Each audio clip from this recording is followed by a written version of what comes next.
Parshas Vayeishev, Tavshin Pevav.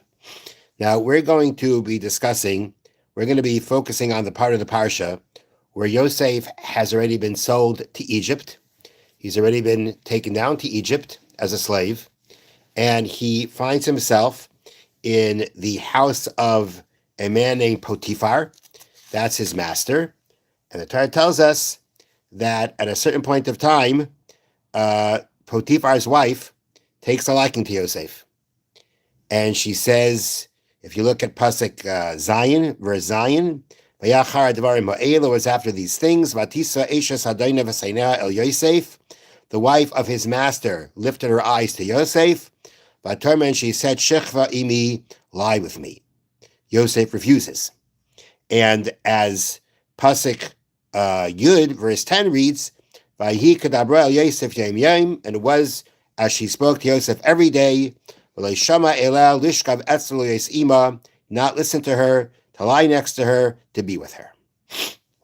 Okay, so now to understand the extent of when the Torah says she spoke to him every day, I mean, she tried to convince him every day to be with her.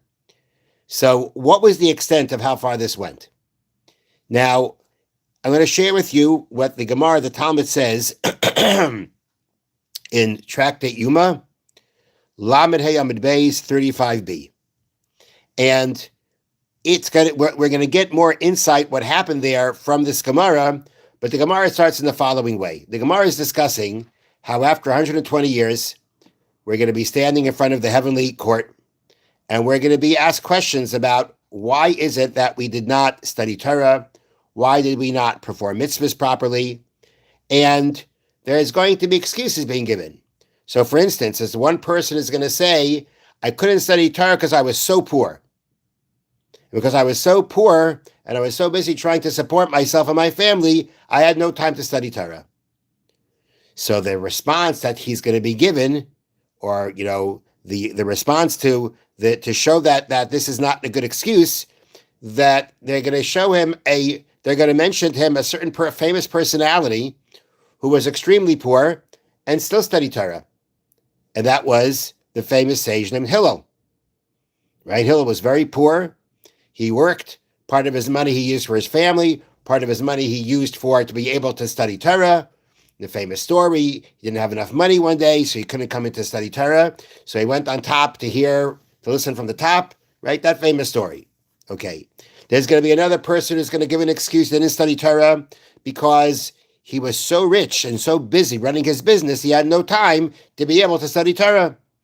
And there again, the Talmud says that the heavenly court's going to say, well, you weren't as rich and as busy as a certain sage of the time, a certain sage who was extremely wealthy. He had lots of business going on, and he still studied Torah and became a great sage. And then there's going to be another person, and this sounds very interesting. They're going to ask him, how come you didn't study Torah? You know what his response is going to be? I was a really good-looking guy. I was a very handsome guy. And because of that, the females liked hanging around me. And because of that, my Yetzer Hara, my evil inclination, got the best of me. That's going to be his answer. So, who do you think they're going to say to him? Well, if that's your excuse, we have somebody who dealt with that problem. Who do you think that was? Yosef. And here's where the Gemara says how far she went. So the Talmud says, every day she tried to convince him with words. The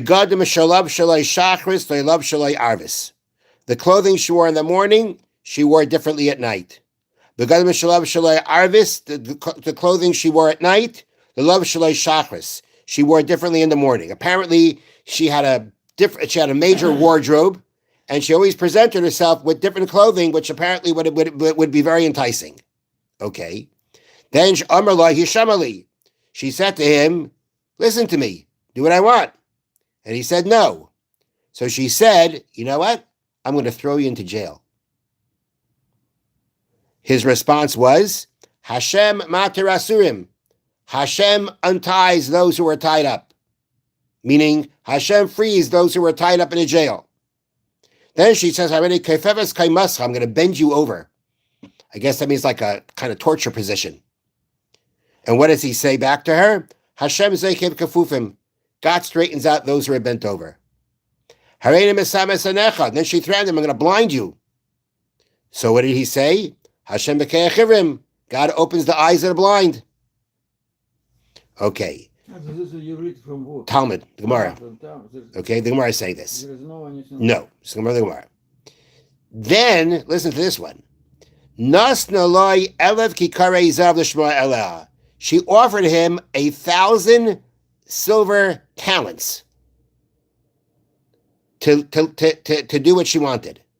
That means after all the other things weren't working, she offered him a lot of money. And he still didn't do it. Still wouldn't do it. So this is what the Gemara says, that, when this person says, well, I was just too busy with my lusts, what was I supposed to do? I was a handsome guy. They're all around me. What was I supposed to do? They said, well, look what Yosef went through. Look what he went through. And he dealt with it, which means it's humanly possible to deal with. And therefore, this is not a good excuse for why he didn't study Torah. But Yosef did it not for the Torah, for something else. What do you mean for something else? Why didn't he do it? Why he didn't do it? Why did he not do it? Not because of learning. No, it's not because of learning Torah. It's saying that if your excuse is that you can't study Torah because you're too your Yetzer Hara gets the best of you. Well, look at Yosef. Yosef did not let the Yetzer Hara get the best of him, which, like you said, he didn't do it because he didn't want to sin. It would have been a sinful thing to do. But the point is that if you're making your excuse as to why you couldn't study Torah is because you couldn't control yourself, look at Yosef. Look at everything Yosef went through and look how he controlled himself. That's what the Talmud says. So he went through a lot, Yosef, and he still held strong.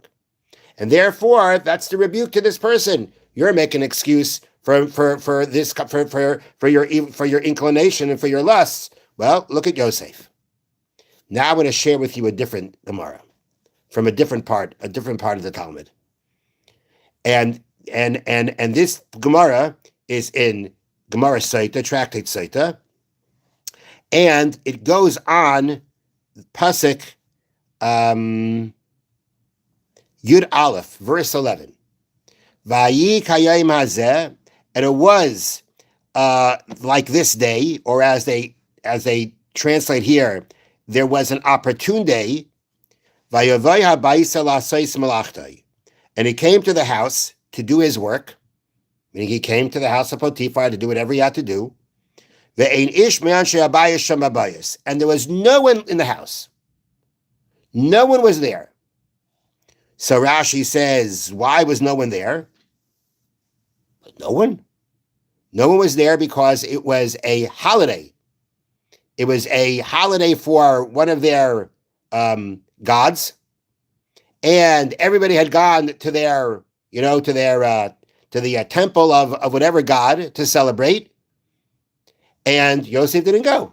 It says they knew that Yosef believed in Hashem. They knew that Yosef wasn't going to go, and he didn't go. So basically, it's an empty house. And that's why it's called an opportune time. And the Torah tells us, what did she do? Now she did something that she hadn't done before. And this is Pasuk in Beis, verse 12. She grabbed him by his garment and said, lie with me. What did he do? He left the garment in her hand, he slipped out of the garment, and he ran outside. And then after that happened, that is when she went after him. Okay. Now, the Pasuk says he came to the house to do his work. The Gemara in Saita says, you know what to do his work means? It doesn't mean to do the books. It means he was finally going to give in to her. What? To go to meet her? The house was empty, and he was gonna meet her, and he was gonna finally give in. It means he knows she's I guess so. Like date. I guess so. I'm not sure exactly, but it's almost like he came to the house, and the Gemara says, and he was ready to do his work. Means he was ready to do what, so to speak, needed to be done. Give up. Okay. Right. What happened? But we know he didn't do it. Right. It says she grabbed him by the garment, and he ran away. So he was ready to do it, but he didn't do it. What happened? Says the Gemara, Vayeishev, at that time, Basa diyoiknoi shal aviv, v'nira saloi b'chaloin. He saw the likeness of his father. He saw his father. He saw his father in the window, it says. Yosef saw an image of his father.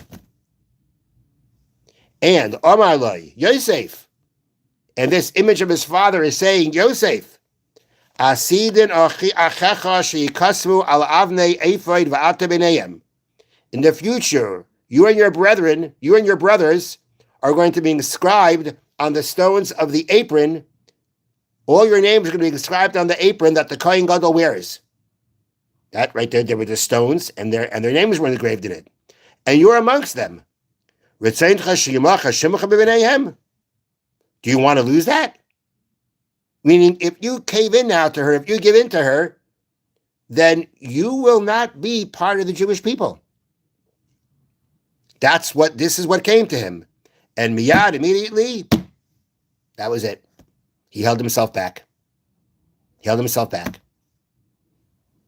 So, according to this Gemara, Yosef was going to give in, and at the end, basically, it was a miracle.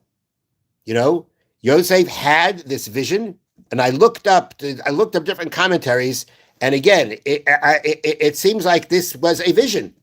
This was a vision that he had. This was how basically Hashem sent him the help not to cave in. He merited that help, and he held himself back, and that's when she grabbed him, and he slipped away from her and ran away. But he was going to give in. If not for this miracle, he would have given in. So I want to ask you now, according to this Gemara, does this, what I just told you, does this contradict what I told you before? You're telling the guy whose excuse is, I couldn't study Torah because I was busy with my Yetzirah, I was busy with my lusts. And they say, did you have it rougher than Yosef in those kinds of things? And they're trying to tell him, no, that's not an excuse, because look at Yosef. But now this Gemara says Yosef is going to cave in. So is there a contradiction here? Not too much. Why? I mean, this guy's going to say, well, they're going to say to him, look at Yosef. And he's going to say, what do you mean? The Gemara in Sota says that he was about to give in, and he would have given in if not for this miracle. He's going to have an answer. You're telling me, look at Yosef. What do you mean look at Yosef? Yosef was about to give in if not for the miracle that happened. So what do you say to that? I would say, I believe if somebody that really want to do something, that miracle doesn't help. Okay. All right. So you want to say that if Yosef was that even with the miracle, right? It took Yosef's self-control not to give in anyway. No. That's what you want to say. That I think that's an interesting approach.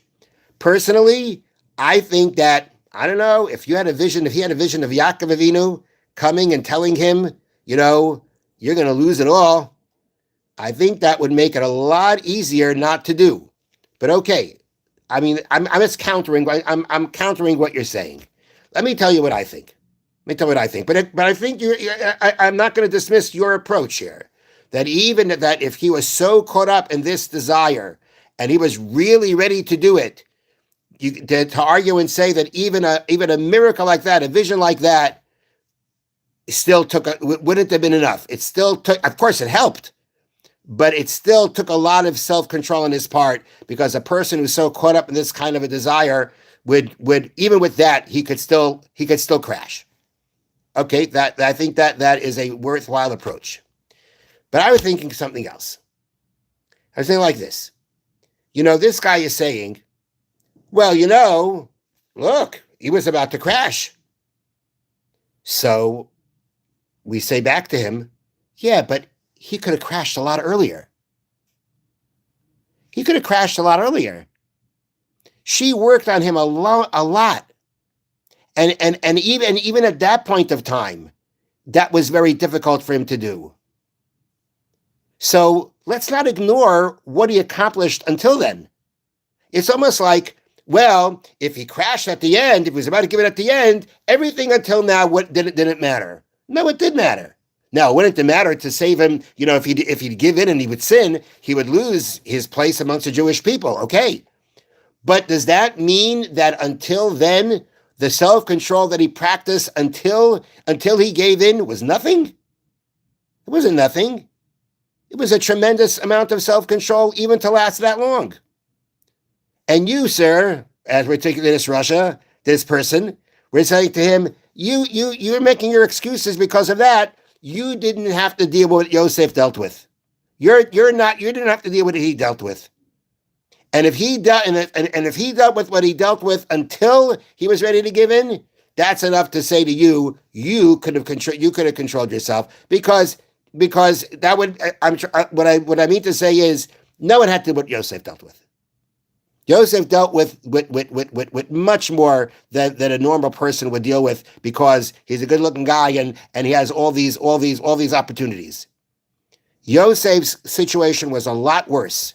So even if you'll say, oh, he eventually caved in, but look at what he did until then.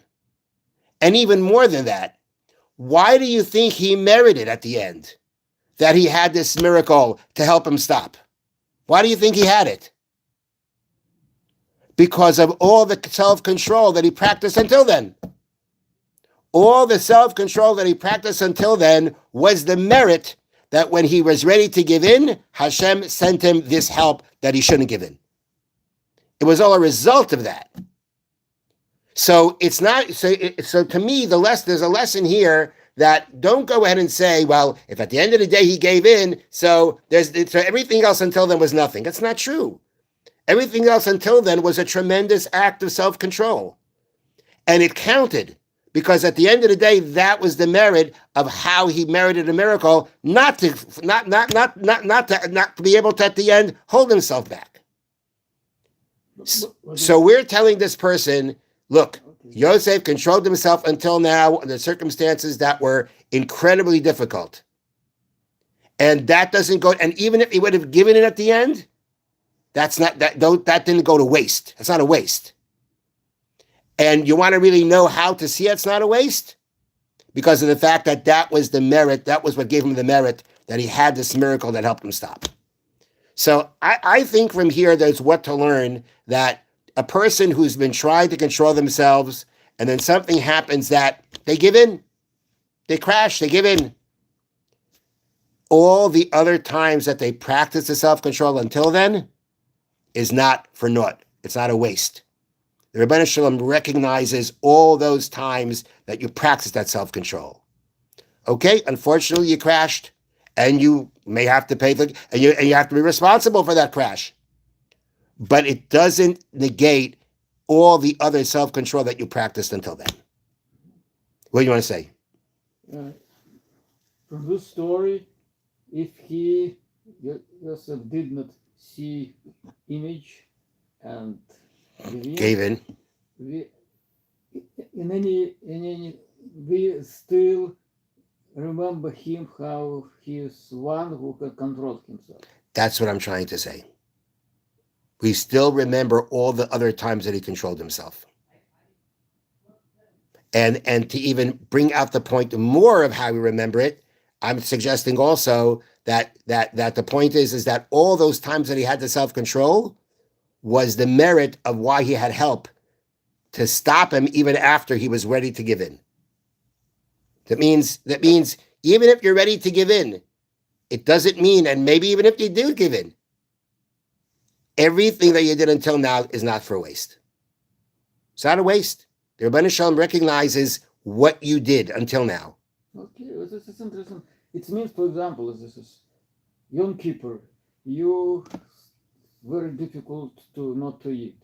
It means one give in after 1 hour, another one after 20 hours.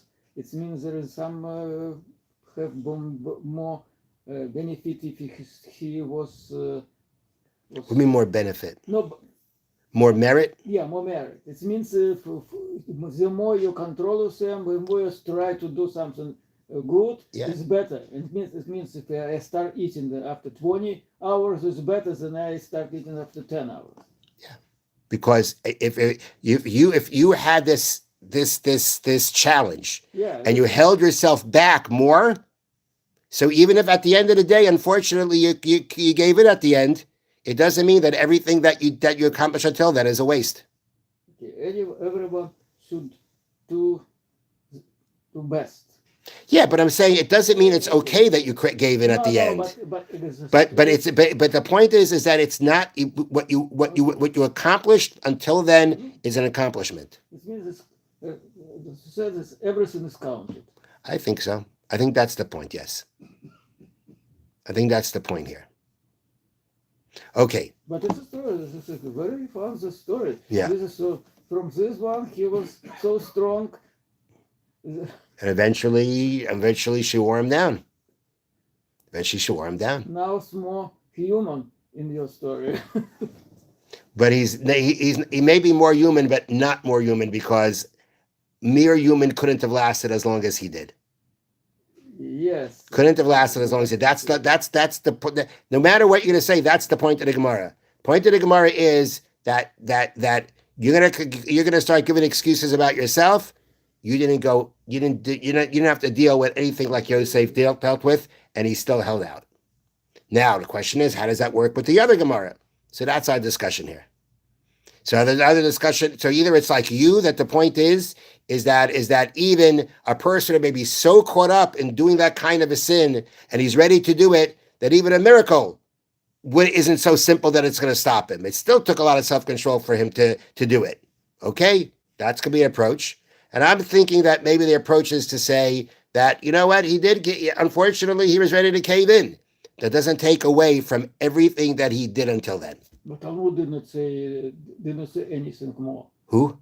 Talmud. Anything more what? No, but this is just story and there is no explanation. No explanation. No, what you said. No. That's my idea. No. Right. Either my idea or your idea. No, okay. I believe maybe somebody else. I don't know. I didn't say anybody asked the question that there's about between these two Gemaras, but it does seem to be a little bit contradictory unless we work something out. Usually more people talk. Yeah. But I didn't see any of the commentary. I didn't see commentary. I don't know if I didn't see, but maybe there are. Okay. Thank you for listening. Have a wonderful evening. Wow. It's interesting Gemara. All people